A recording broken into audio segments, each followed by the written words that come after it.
So yeah, this is the round I'm talking back again, this time with a completely different video and probably my first reaction. This time being to Unsolved Railroad Mysteries. Of course, by the Chad that is TrainBoy. Let's go.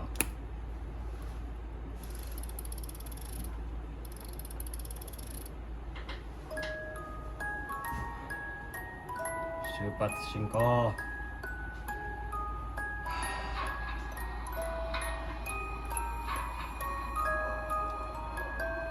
Oh boy.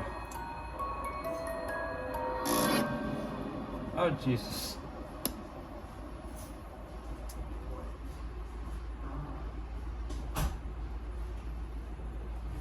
So a few seconds in and oh my god, I am already ready. Jesus.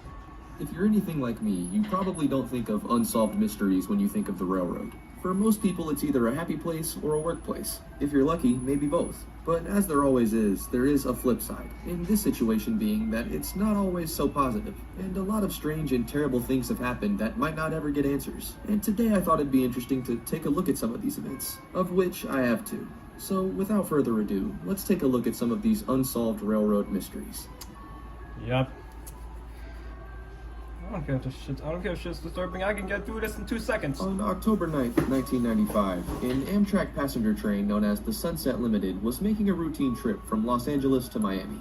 At approximately 1:40 a.m., it was crossing over a trestle in a remote desert area of Arizona, when suddenly it jumped the tracks and derailed, sending 4 of its cars crashing 30 feet into a ravine. Oh god. An attendant named Mitchell Bates was killed in the crash, and over 100 people were injured. It also quickly became clear that the derailment was a deliberate act of sabotage. Over 29 spikes had been removed from the track so that the rails could be shifted out of position, and the perpetrator was careful to keep the rail signal circuits intact, which meant the train would not be alerted to any problems on the track.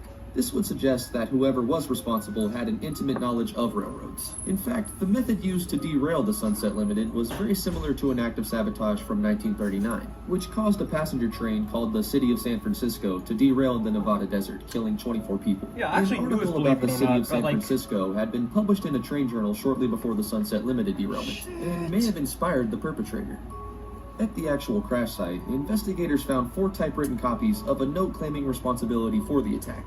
The notes were signed Sons of Gestapo and criticized controversial incidents involving the ATF and FBI, such as the Ruby Ridge Siege of 1992 and the Waco Siege of 1993. However, investigators have yet to uncover any evidence supporting the actual existence of a group known as the Sons of Gestapo, so unfortunately the perpetrator remains unidentified, and this whole derailment remains an unsolved mystery. Pretty much. Unfortunately, I don't think YouTube would appreciate me reading this letter to you guys, so for those who are interested, I'll have it linked in the description.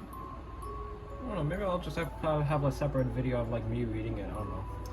Okay, Stu, let's go. Japanese National Railways. Let's go! During the summer of 1949, the city of Tokyo experienced 3 mysterious incidents involving JNR, also known as the Japanese National Railways. JNR received a new president, known as Sendori Shimoyama, and he was tasked with firing thousands of employees, many of whom were believed to be affiliated with the Japanese Communist Party. Wow. On July 5th, he was on his way to his office when he would stop at a department store. Unfortunately, he would never return to his vehicle, and the next morning his mangled body would be found on nearby train tracks. He had been run over by a train, but it was impossible to tell if his death was a murder or self-inflicted. Only 10 days later, an unmanned JNR train was deliberately crashed into a station, killing 6 people and injuring 20 others.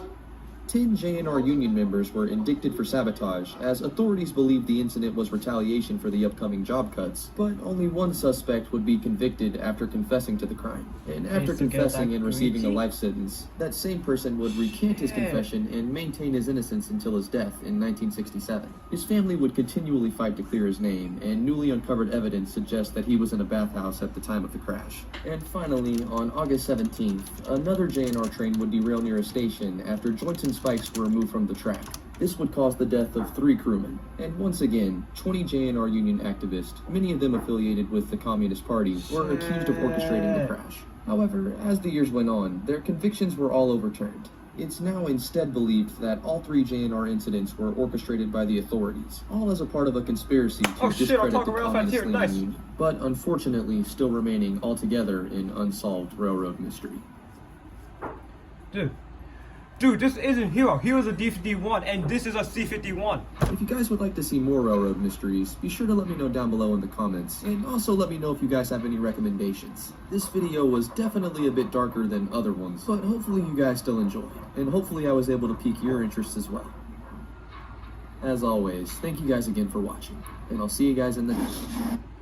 Shit. Wait, is that it?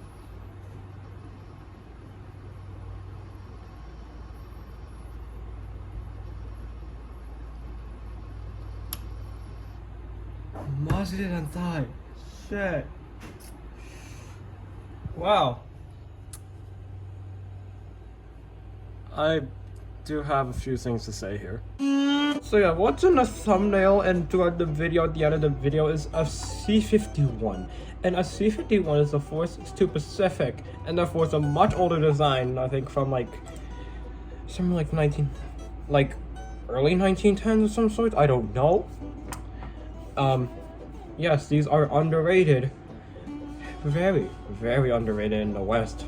Like, almost no one even knows anything about it except for like myself and a few other people, including Otaku Relfin, and like, shit.